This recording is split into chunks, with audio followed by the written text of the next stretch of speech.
11th class में हम प्रयोगशाला में एथिलीन बनाने की विधि पढ़ रहे हैं। एथिलीन बनाने की विधि के लिए सबसे पहले आप एक गोलपेंदी का फ्लास्क लेंगे। ये रेत उष्मक है।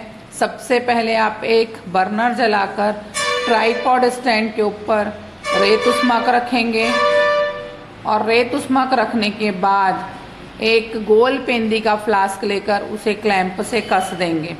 इस गोलपेंदी के फ्लास्क में एक थिसिल फनल और थर्मामीटर भी प्रयुक्त होगा, जो अभी कर्मक डालने के बाद लगाया जाएगा। ये दो बॉटल्स जो हैं वो निकास नली की सहायता से, बुल बॉटल हैं, छेदे वाली रहती हैं, तो जोड़ी जाएगी और उसका संबंध गैस जार से कर दिया जाएगा। सर्वप्रथम आप हमेशा याद रखिए, जब तापमान 100 डिग्री से कम हो तो हम जल उष्मक का उपयोग करते हैं और 100 डिग्री से अधिक हो तो हम रेत उष्मक का उपयोग करते हैं। तो सबसे पहले इस गोलपेंदी के फ्लास्क में ये थिसिल फनल है, इसकी सहायता से एथिल अल्कोहल और सांद्र सल्फ्यूरिक अम्ल डाला जाएगा। थिसिल फनल की सहायता से इसे इसलिए डाला जाता है, डायरेक्ट भी डाला जा सकता था, मगर हमने थिसिल फनल का उपयोग किया क्योंकि ये दोनों ही आग के प्रति सुग्राही हैं। यदि हम डायरेक्ट डालेंगे तो ये पात्र की दीवार से या कहीं भी लग जाएंगे, जिससे आग लगने का डर होगा, इसलिए इसको थिसिल फनल की सहायता से डाला जाता है।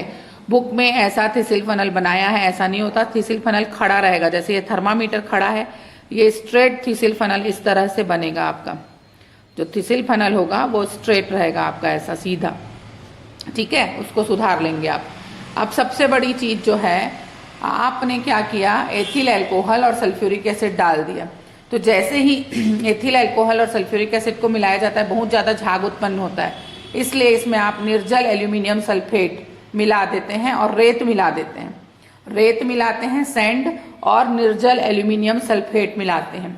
जो रेत मिलाई है आपने, वो झाग को कम करने का काम करेगा। कौन सा झाग? जो एथिल अल्कोहल और सल्फ्यूरिक एसिड के मिलने से झाग उत्पन्न हो रहा है, उसको रेत कम करेगा।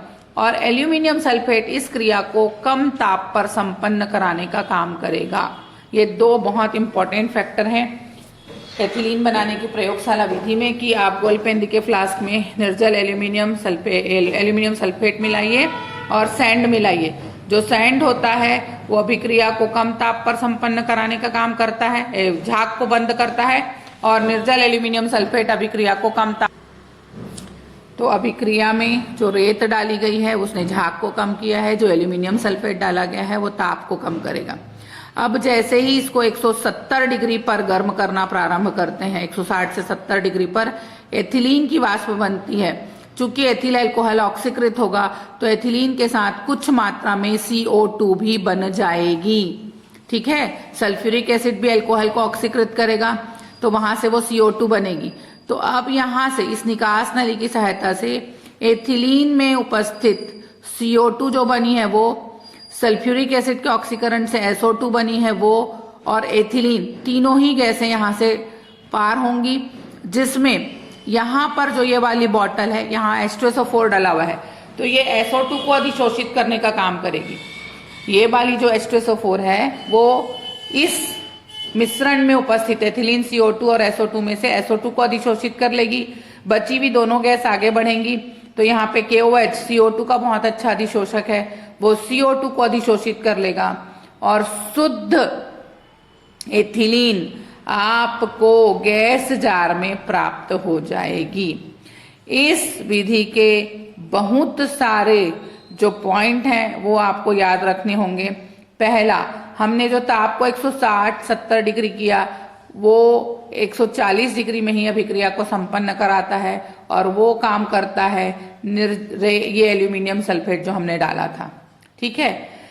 इस अभिक्रिया में सल्फ्यूरिक एसिड की बहुत अधिक मात्रा प्रयुक्त होती है। ऐसा लगता है अरे कि बन तो रहा है एथिलीन, तो कम मात्रा में काम हो जाएगा। नहीं, क्योंकि सल्फ्यूरिक एसिड की क्रिया से अल्कोहल का निर्जलीकरण होते जाता है और जल बनते जाता है। वो जल सल्फ्यूरिक एसिड के पावर को कम करने लगता है, तो आपको बार बार सल्फ्यूरिक एसिड मिलाना पड़ेगा। कैसे कम कर रहा है पावर को? तनु करते जा रहा है उसको, पानी बनते बनते उसकी क्रियाशीलता में तनु होने के कारण कमी आ जाएगी। दूसरी इंपॉर्टेंट चीज जो है, H2SO4 जो है बहुत अच्छा निर्जलीकारक है, जो अल्कोहल से जल निकालने का काम करेगा। और इस विधि से बनी हुई एथिलीन बहुत ही शुद्ध एथिलीन होगी, क्योंकि H2SO4 एक प्रबल निर्जलीकारक होगा। इसलिए यह विधि जो प्रयोगशाला में बनाते हैं हम, वह एथिलीन बनाने की सबसे उत्तम विधि मानी जाती है। इसका रिएक्शन हम पढ़ चुके हैं पहले ही। क्लियर?